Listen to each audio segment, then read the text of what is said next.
ಒಳ್ಳೆಯ ಚಿಂತನೆಯೊಂದಿಗೆ, ಒಳ್ಳೆಯ ಉದ್ದೇಶದೊಂದಿಗೆ ಈ ಒಂದು ಟ್ರಸ್ಟ್ ಶುಭಾರಂಭಗೊಂಡಿದೆ.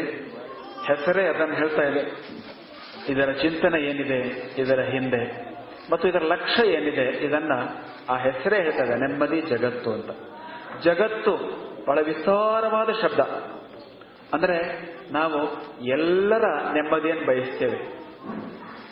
ಕೇವಲ ನನ್ನೊಬ್ಬನ ನೆಮ್ಮದಿ ಅಲ್ಲ, ನನ್ನ ಕುಟುಂಬದ ನೆಮ್ಮದಿಯನ್ನಲ್ಲ, ಅಥವಾ ನಮ್ಮವರು ಅಂತ ನಾನು ಕಲ್ಪಿಸಿಕೊಂಡಿರೋ ಒಂದು ಗುಂಪಿನ ನೆಮ್ಮದಿಯನ್ನಲ್ಲ.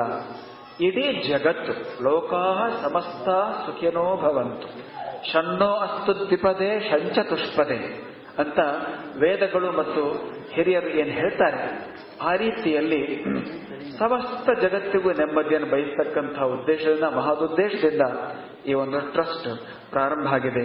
ಒಳ್ಳೆಯ ಉದ್ದೇಶ, ಒಳ್ಳೆಯ ದಾರಿ ಎರಡನ್ನೂ ಇಟ್ಕೊಂಡು ಅವರು ಹೊರಟಿದ್ದಾರೆ. ಮತ್ತೆ ಮನಸ್ಸಿನೊಳಗೆ ಒಂದು ಖಚಿತತೆ ಇದೆ ಅವರ ಮಾತಿನಲ್ಲಿ. ಈಗ ಹೆಗಡೆ ಅವರು ಬಂದಿಲ್ಲ ಮಾತಾಡ್ರಲ್ಲ, ಒಂದು ಖಚಿತತೆ ಇದೆ, ಒಂದು ಕಮಿಟ್ಮೆಂಟ್ ಇದೆ. ನಾವಿದನ್ನು ಮಾಡಿಯೇ ಮಾಡ್ತೀವಿ. ಯಾರು ನೀವೆಲ್ಲರೂ ಸಹಕಾರ ಕೊಡ್ರಿ, ಯಾರದೇ ಸಹಕಾರ ಇಲ್ಲದೇ ಇದ್ರು ನಾವು ಮಾಡೇ ಮಾಡ್ತೀವಿ. ಇದು ಖಚಿತತೆ. ಕೌಂಟ್ ಲಿಯೋ ಟಾಲ್ಸ್ಟಾಯ್ ಅನ್ನುವ ರಷ್ಯನ್ ಲೇಖಕ ಒಂದು ಮಾತನ್ನು ಹೇಳ್ತಾರೆ. ನೀನು ಆಯ್ಕೆ ಮಾಡ್ಕೊಂಡಿರ್ತಕ್ಕಂಥ ದಾರಿ ಸರಿಯಾಗಿದೆ ಅಂತ ನಿನಗೆ ಗೊತ್ತಾದ್ಮೇಲೆ ನಿನ್ ಜೊತೆ ಯಾರು ಬರದೇ ಇದ್ರೂ ಪರವಾಗಿಲ್ಲ, ನೀನು ಹೋಗ್ತಾನೆ ಇರು.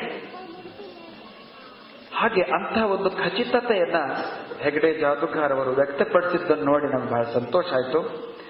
ಇವತ್ತು ಈ ಒಂದು ಟ್ರಸ್ಟ್ ಇಲ್ಲಿ ಶುಭ ವೇಳೆಯಲ್ಲಿ, ಶುಭ ಗಳಿಗೆಯಲ್ಲಿ ಒಂದು ಒಳ್ಳೆಯ ಸಂಕೇತದೊಂದಿಗೆ ಉದ್ಘಾಟನೆಯಾಗಿದೆ. ಮೂವರು ಧರ್ಮಗುರುಗಳು ಒಟ್ಟಿಗೆ ಒಂದೇ ದೀಪವನ್ನು ಹಚ್ಚತಕ್ಕಂತಹ ಕಾರ್ಯಕ್ರಮ. ಅಂದ್ರೆ ಇದರ ತಾತ್ಪರ್ಯ ಏನು? ಮೂರೂ ಧರ್ಮಗಳು ಹಚ್ಚುವ ದೀಪ ಒಂದೇ, ಮೂರೂ ಧರ್ಮಗಳು ಹಚ್ಚುವ ಜ್ಞಾನ ದೀಪಿಗೆ ಒಂದೇ, ಜಗತ್ತಿಗೆ ಕೊಡುವ ಸಂದೇಶ ಮೂಲಭೂತವಾಗಿ ಒಂದೇ.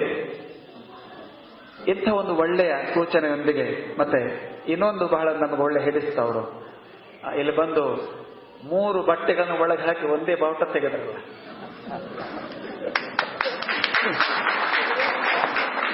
ಅದರಲ್ಲಿ ಮೊದಲು ಕೇಸರಿ, ಎರಡನೇದು ಬಿಳಿ, ಆಮೇಲೆ ಹಸಿರು, 3 ಬಟ್ಟೆಗಳನ್ನು ಒಳಗೆ ತುರುಕಿದ್ರು. ಆಮೇಲೆ ಮೇಲಿಂದ ತ್ರಿವರ್ಣ ಧ್ವಜವನ್ನು ಎತ್ತಿ ಹೇಳಿದ್ರು. ನಮ್ಮ ದೇಶದ ಸಾರ್ವಭೌಮದ ಒಂದು ಸಂಕೇತ. ಆ ಧ್ವಜಕ್ಕೆ ಒಂದು ಸ್ವಲ್ಪ ಅಪಮಾನ ಆದ್ರೂ ಕೂಡ ನಾವು ಸಹಿಸೋದಿಲ್ಲ. ಆ ತ್ರಿವರ್ಣ ಧ್ವಜವನ್ನು ಎತ್ತಿ ಹಿಡಿದ್ರು. ಇವತ್ತು ಇಲ್ಲಿ ಕೂಡ ಅದೇ ತ್ರಿವರ್ಣ ಇದ್ದಾವೆ ಇಲ್ಲಿ.